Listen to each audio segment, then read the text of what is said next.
Chapter 13. Secrets. It was a terrible day at school for Rohan. He got every single sum wrong that morning. He dropped a bottle of ink on the floor and it splashed on his teacher's white canvas shoes. When he made a face behind his teacher's back, it was noticed.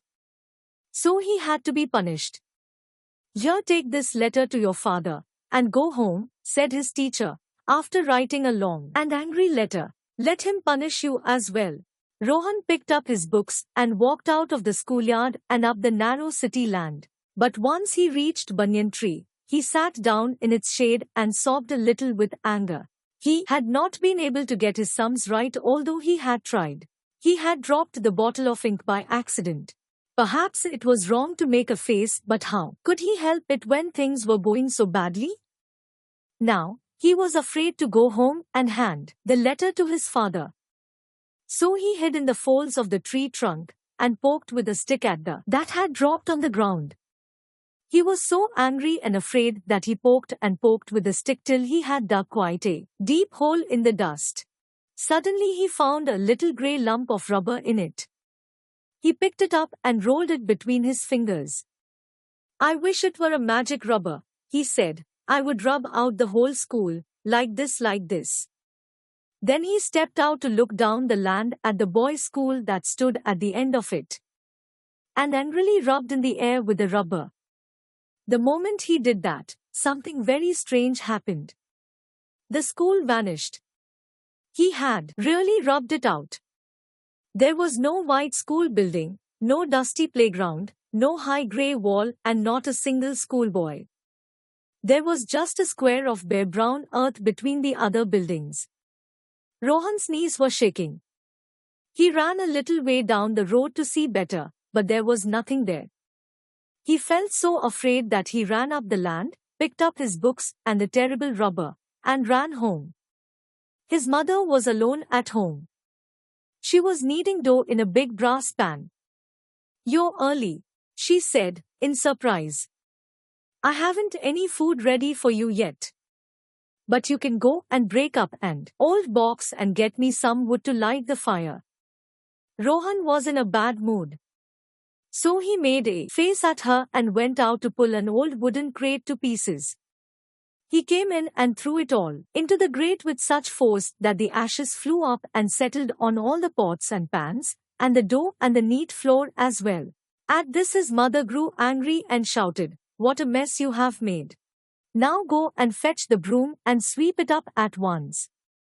"I won't sweep it up," Rohan shouted back loudly. This made his mother more angry. "I won't sweep it up either. Let it lie there and then your father will see it when he come home," she said.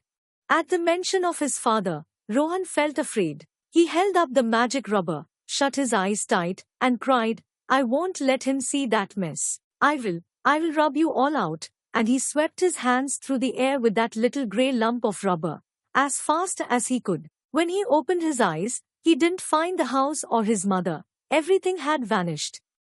He had really rubbed out everything with his magic rubber. Now Rohan did not have a home or a mother. He was very frightened. He turned and ran as fast as he could. He didn't want his father to see him. He ran to the banyan tree and hid between two folds of the huge trunk, trembling. "I will hide this terrible rubber," he said at last. "I will put it back in the hole and never take it out again." With shaking fingers he scraped more dust from the little hole he had dug earlier, in order to bury rubber. As he scraped and dug with trembling fingers, he found something else in the hole, a new pencil. He wondered whether it also had magical powers. He decided to find out. First he dropped the rubber into the hole and covered it up. Then he held up the pencil and pointed it at the bare earth where the school had once stood. Very, very carefully he drew the picture of his school building, the verandas, the playground and the children. As he drew these things, he saw them reappear before his own eyes. The school was once again alive with noisy children. Rohan was excited now.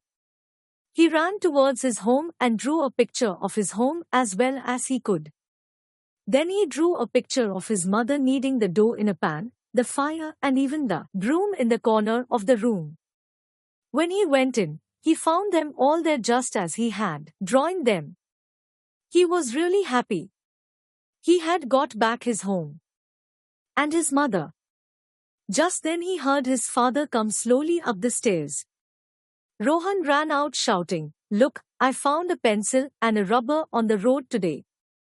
He wanted to tell him everything, but he did not dare. His father looked tired.